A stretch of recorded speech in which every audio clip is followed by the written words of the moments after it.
Hello and welcome to another Journeys with Jeff. And those of you who've been watching over the years, we're into our fourth year now. You've seen rabbi, gang members, college professors, authors, activists, people, a variety of people from so many walks of life, so many different places. And today we have another wonderful guest with us, Captain Shelley Carter of the Hartford Fire Department is our guest today. She was born in Philadelphia, and she's going to talk to us about her journey from Philadelphia to Hartford, the Hartford Fire Department, and just want to welcome Shelley. Welcome. Hi, thank you so much. It's awesome to be here. You were born in Philadelphia. I was. The city of brotherly shove, they say. Actually, but actually, it's the city of brotherly love, and it's my home. I love it. And how long were you? Did you live there? We stayed in Philadelphia. My mom was born in Philadelphia, and my siblings. So I'm the youngest of four, and so my mom decided to move to Connecticut when I was 9 years old. Why did she decide to do that? My mom's in ministry, and so she felt like God was calling her to the Connecticut area, to Hartford, to work in ministry here, and that's what she's done my whole entire life. What ministry? So my mother, currently, she's no longer a pastor, but when we moved to Connecticut, she was an evangelist, a traveling evangelist, Pentecostal faith, and so she traveled around the country, but our home base was here in Hartford. And what is her main message? Well, her main message is God is love, and that people need to know that God is real, and that He is moving and active in all of our lives, in every walk of our lives. And so we have to take our faith and believe that God is real and God is love, and that anger and bitterness and envy and strife and all those negative things aren't what God is about. He's about love and peace and harmony. And so you came to Hartford when you were 9. Yeah. Did you live in Hartford? We lived in Hartford, yes. Where did you go to school? Elementary school, I was at Waverly, Simpson Waverly for a year. And then I moved on to Fox Middle School for my middle school. And it was a huge culture shock. In Philadelphia, I grew up and we went to Creighton School, where it was really everyone, we were the only black kids in the school at Creighton in Philadelphia. When I came to Connecticut, in Hartford, there were no white kids in the school. So it was a huge culture shock for me, huge change in my life. Well, how was it going back to Philadelphia, being the only black student in the school? Mm-hmm. Was any signs of prejudice or? You know what? I didn't know that I was different, really. Our neighbors, we lived in the area called Hill Creek Park. Our neighbors were all white. And finally, probably as early as I can remember, a black family moved into our area just a couple years before we left. And that's kind of when I started to realize that we were different than everyone else. All my little friends, all my girlfriends were white, and we all played together. It was no difference. It really wasn't an issue. The only time I remember as a young child, we would be playing outside. We had a little park area in the back of our house. And every now and again, you would have people that would come. We lived in a circle, so it was a street around the circle, and the outside of it was the apartments that we lived in. And people would come, Saturday nights and blow their horns and it would have Confederate flags, and my mother would be like, "Get in the house!" But it wasn't scared. It was just some crazy guy driving a truck, but it never really affected me in any way that I can think of. I just remember it. You're probably too young to really understand the I didn't understand significance of. So, what you were in a school where you were the only black student. Mm-hmm. To a school that was almost all black. Yes. What are some of the major differences? The major differences were the way we dressed. My mom was a Pentecostal preacher. We could only wear dresses. We weren't allowed to wear pants. we were very properly dressed, not very casual. So we had Argyle sweaters and Argyle socks and penny loafer shoes, where the other kids wore sneakers to school and sweatshirts. And so we didn't understand. I mean, me myself, I didn't understand why we had to look so different than everyone else. But that's how we grew up. And did they tease you? Oh yeah, they did. A lot of my friends, a few of my friends that I am still in contact with, reminds me of of how proper we were when we came from Philadelphia to Connecticut. So there was Philadelphia, there was you and how many siblings now? So my oldest brother, who was in the military, he's in heaven now. He passed away, but he stayed in Philadelphia. He was an adult by the time we decided to move. And so he stayed in Philadelphia with his wife. And my two sisters, Vanessa and Renee, we moved with my mom here to Connecticut. And where was your dad at this time? My dad stayed in Philadelphia because my parents weren't together. And so he lived in Philadelphia, and we would go to visit him in the summers. Was that tough? Is it tough? When parents break up, it's always toughest on the kids, huh? It was different, but it was my norm. And so my dad loved us to death, and I never felt like he wasn't there for me. It was my norm. It was just my dad. Yeah. You know, my mom is a very strong woman, and she ran her household. She was a very tight ship, and so I never felt like I was missing out on anything, really. When I needed my dad, I called him. Do you think that's important? A strong parent, both strong love and strong guidance, strong discipline. Yes. Do you think that's an important presence in a child's life? Absolutely. My mom did not play, but she loved us the same. So, you know, we were disciplined. We had curfew. We had chores. We had to be in church. We went to church usually 6 nights a week. We were in church. We had prayer in our home, Bible study in our home. And when we got in trouble, we were disciplined. But at the same token, we went on a lot of family trips. My mom made sure that we did activities outside of church and school. My mom, we had fun. We used to laugh and play at home. And so it was a great mix of love, discipline, and just family unit. It was wonderful. You think that's something that's missing in some kids' lives that they?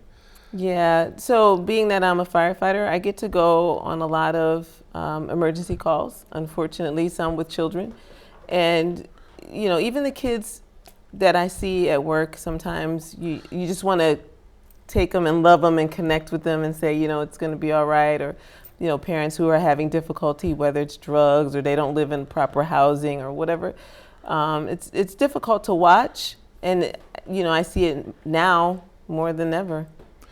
Well, where'd you go to? Where'd you graduate from high school? Weaver High School. You went to Weaver. Yes. And then after you got out of Weaver, how did you go right into the fire department? No. So first of all, I graduated Weaver, went to Middlesex Community College, because I was told in high school that a 4-year university probably would not be good for me. I never could understand why. I probably should have gone to a university. I was accepted to Virginia State Tech and didn't go because listening to people at school, a lot of my friends were like, you know, they didn't want to go to college or they weren't going to go to college. And I was like, I don't want to go away. And I probably should have gone, but I did. But my life wouldn't be what it is now if I had. So I went to Middlesex and studied journalism. I wanted to be a news anchor. My dream was to become Connie Chung. So I went to school. I worked a little bit for Channel 61, Channel 3. Wasn't the passion that I really wanted it to be. Ended up getting married with my first husband and right out of college, and my life kind of changed after that. And how did it change? Did you needed to get a job? Did you want to work? Definitely had to work. What got you into the fire department? Well, I was working. I was a flight attendant for a while for Delta Airlines. Loved that. Thought I was going to be a flight attendant forever, and ended up getting pregnant with my first son, and couldn't leave my baby at home. And so I decided to go into optician. I saw it actually ad in the newspaper for optometric tech. Applied and became an optician for a while, and I'm actually still on the side do optician work. But loved that, but it still wasn't enough, and decided, well, I'm not sure what direction I need to go in. And so I believe it was a hand of God. I'm a Christian. I believe that God has a plan for our lives. And I was pushing my little baby down the street. He was probably 2 years old at the time, or 3 years old. And a fire truck was there. And the gentleman said, come let your son see the fire truck. So I took him over to the fire truck. It was engine 10 on Franklin Avenue in Hartford. I was pushing my son down the street. And the gentleman there said, hey, you ever thought about becoming a firefighter? And I was like, absolutely not. I'm a girl. They're not going to hire me. He was like, they need more women.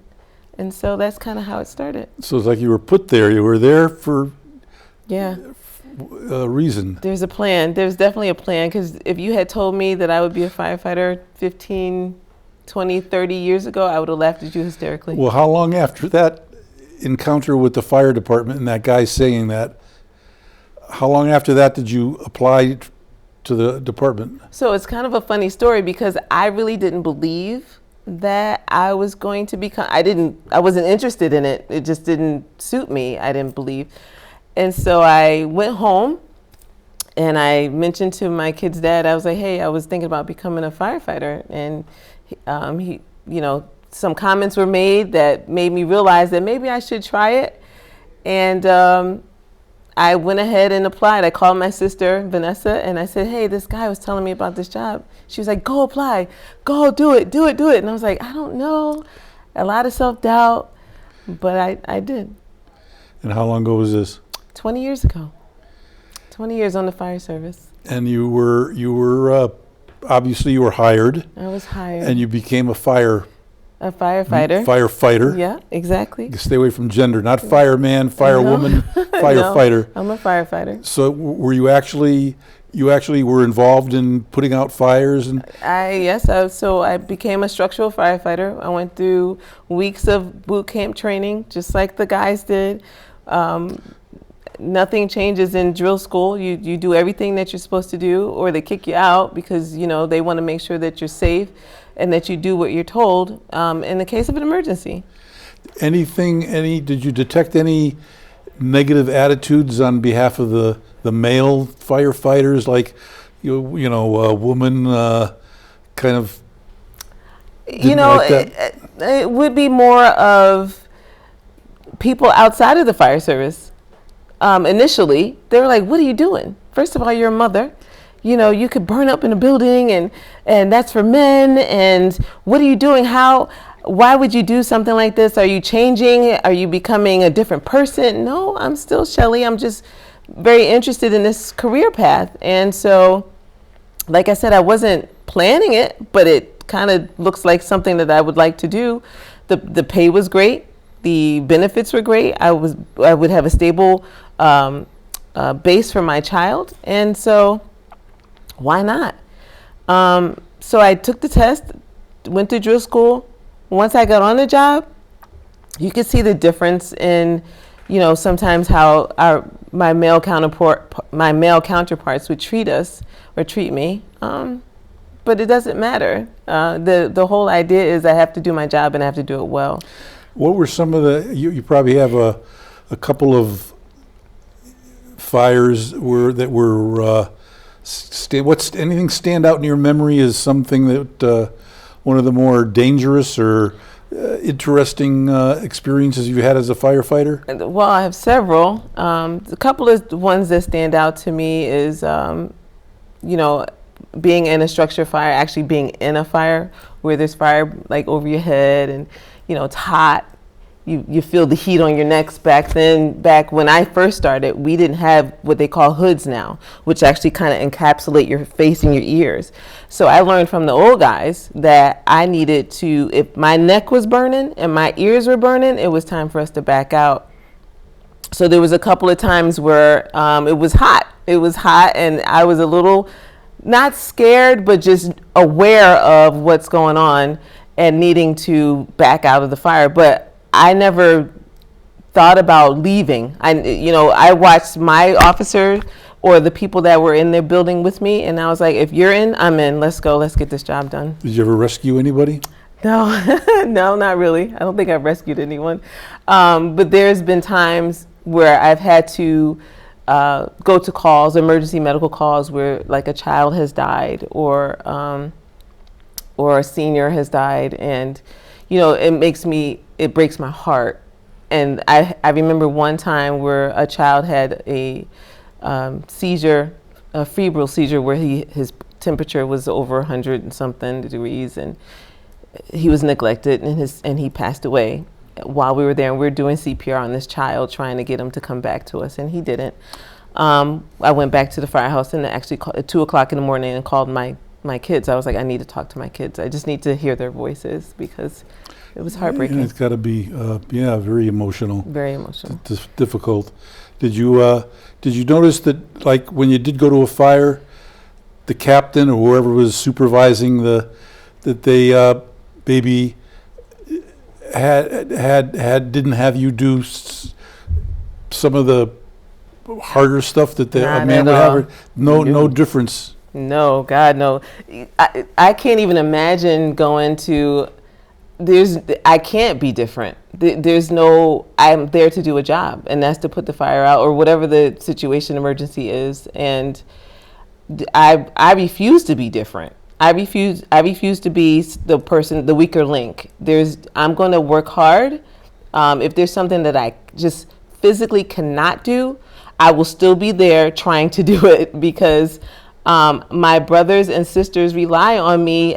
Each person on that fire apparatus have a job, and if I slack on my job, someone else can get hurt or killed. That is not going to be how I plan to go out. So if there's a job that has to be done, if I'm told to do it on that fire ground, I'm definitely going to put my 190%. How about nowadays? Is there some program or some retraining that firefighters have to go through every year, like you have new engines or new tools to use to put out fires? So are you constantly being retrained? And I actually, because I'm a captain now, I pretty much train my crew every day. So even though we go down to our training facility for special ops or certain things per NFPA standards or fire protection standards that we have to do, every day in my firehouse that I go to work, we're going over something, whether it's to refresh their memory or my memory of things, or it's to bring in some new technology or something that I've learned about to share with my crew.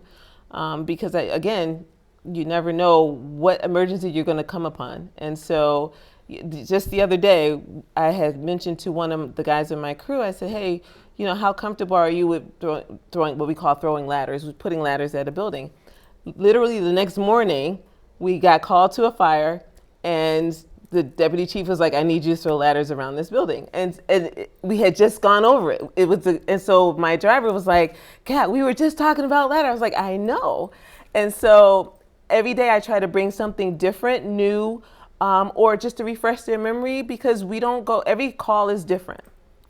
And so sometimes, we might go to a structure fire. Sometimes we could go to a building collapse. We could go to a motor vehicle accident, a car fire. It really depends. So I try to bring something different every time we go to work to refresh their memories. Yeah. And mine. I was a fire marshal for a while. I was not in a firehouse for about 5 years. So I'm just now coming back to getting back onto the fire ground again. Well, with the fire marshal, don't they go inspect buildings? Yeah. So I did building inspections. I did plan reviews for new and old structures. I did arson and fire investigations, which I loved it. It was great. But now I'm the captain of the firehouse. Have you detected any resentment, or so to speak, of the men that you are supervising, you're kind of giving you're giving them orders, and as it were. Do you ever detect any resentment that some of the guys have a difficult time with their masculine macho stuff? Not my crew. My crew is amazing. I just have to say I have the best crew in Hartford. I don't care what anybody say. My driver's phenomenal. The two guys in the back are phenomenal. And I can't complain about my crew. Now, sometimes on the fire ground, and again, it's really not the guys I work with per se. If they say things, I don't know and I don't really pay attention to it, but it's people from the outside. Because most of the guys that I've worked with for 20 years. And so it's not like I'm new, you know what I'm saying?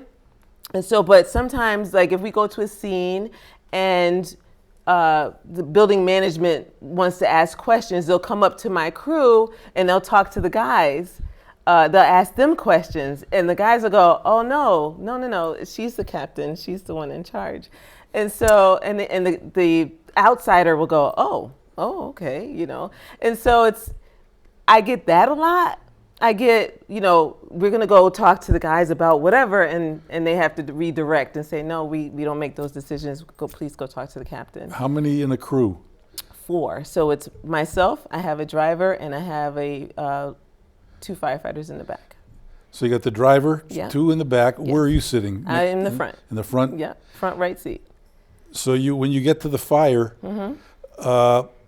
what is it, like a 1-alarm fire, 2-alarm fire? What is the terminology? It really depends on how big the fire is. If it's a 1-alarm, it's just one truck. No, It's just that's not how it goes. No, how's it so go? if it's a structure fire, confirmed fire, we have 3 engines, 2 ladders, the tactical unit, and the deputy chief. And then we will probably get another deputy chief for safety. We also will have our rehab bus and our RIT team. So there's several people that show up at this fire. Now, if we exhaust all of the resources that we have, if we use all the companies that are on that scene, then it bumps up to a second alarm. And second alarm, we get additional engines, additional ladder. And we send out our safety training officer comes out, and an assistant chief comes, and it's a bigger situation.